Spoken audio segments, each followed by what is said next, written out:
In this video, you will learn about future perfect tense. When to use future perfect tense. Actions completed in the future. We use it to describe action or event that will be finished before a specific time or another action in the future. Example, by the time you arrive, I will have finished it. By the end of the year, he will have visited 5 countries. We will have planted all the flower by next spring. Emphasizing completion. It helps us emphasize that an action will be done, completed, or achieved in the future before something else happens. Example, she will have graduated by next year. I will have mastered the piano before next year's big recital. How to form future perfect tense? Positive form.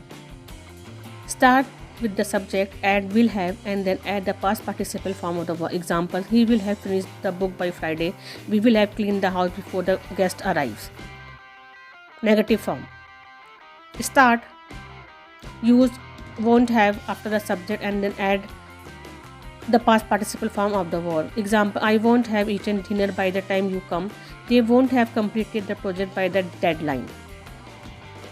Question form. Begin with will, add the subject, then have, and finally add the past participle form of the verb. Example, will they have fixed the car before the trip? Will you have read the entire book by tomorrow?